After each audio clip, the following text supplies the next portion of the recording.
금값이 미쳐 날뛰고 있습니다. 역대 최고가를 찍고도 멈출 줄 모르는 금. 지난 1년 사이 30%나 올랐습니다.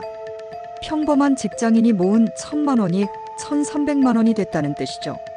그런데 이상합니다. 경제학 교과서대로라면 금리가 높을 때 금값은 떨어져야 정상인데 지금은 정반대로 움직이고 있거든요. 전 세계가 금을 사재기하고 있습니다. 특히 중국 중앙은행이 금고를 열고 금을 쓸어 담기 시작했죠. 작년 한 해만 225톤. 서울 63빌딩 무게의 절반을 금으로 사들인 겁니다. 러시아도 인도도 심지어 폴란드까지 금 매입에 나섰습니다. 왜 갑자기 다들 금에 목을 맬까요?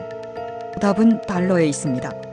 미국이 러시아 자산 6천억 달러를 동결시킨 그 순간 세계는 깨달았습니다. 달러도 안전하지 않다는 걸요. 언제든 미국이 마음만 먹으면 내 돈이 사라질 수 있다는 불안감. 그래서 각국 중앙은행들이 달러 대신 금으로 눈을 돌린 겁니다.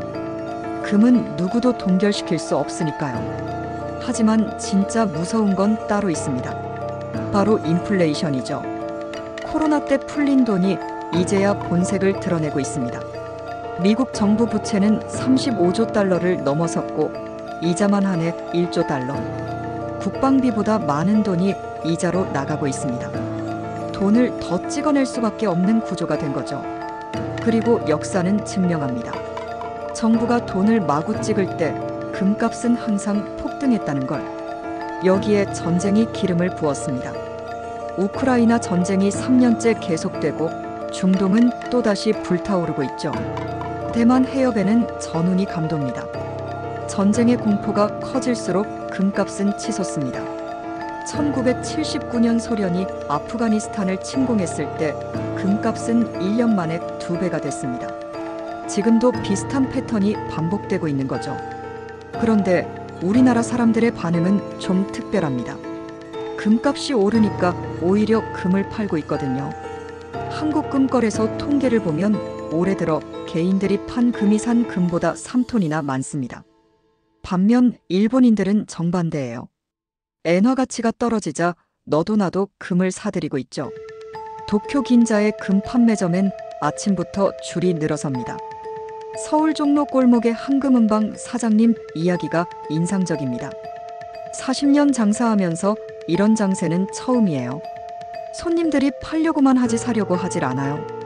그런데 이상한 건 큰 손들은 조용히 사가고 있다는 거죠.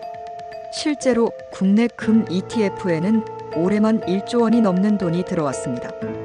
개인은 팔고 기관은 사고. 이 간극이 말해주는 건 뭘까요? 역사를 돌아보면 금값 상승은 보통 10년 주기로 찾아왔습니다.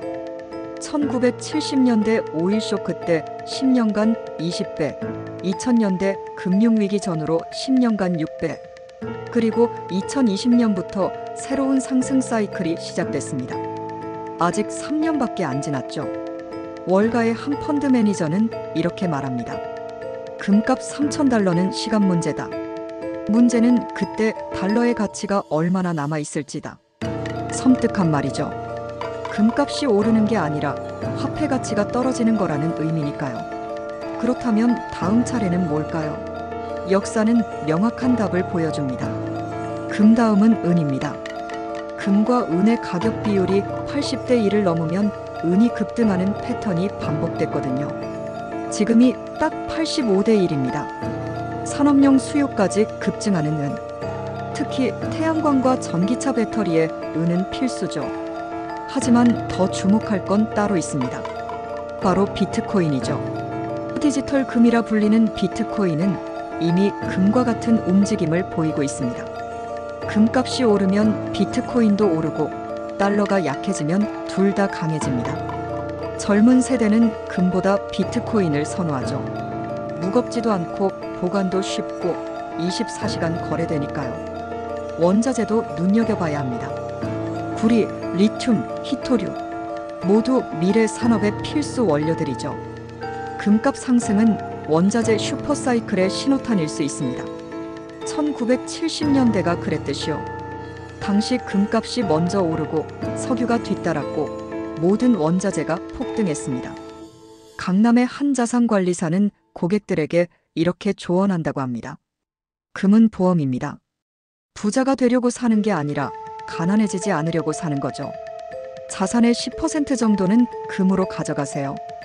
후회하지 않을 겁니다. 치솟는 금값은 단순한 투자 신호가 아닙니다. 세계 경제가 보내는 경고음이죠. 달러 패권의 균열, 인플레이션의 귀환, 전쟁의 공포. 이 모든 불안이 금값에 담겨 있습니다. 오늘의 핵심은 세 가지입니다. 첫째, 금값 상승은 이제 시작일 수 있습니다. 둘째, 금 다음은 은과 비트코인, 원자재를 주목하세요.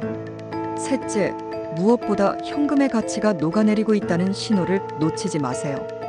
앞으로 5년 여러분의 자산을 어떻게 지킬 건가요? 금이 답일까요? 아니면 새로운 대안을 찾아야 할까요? 댓글로 여러분의 생각을 들려주세요.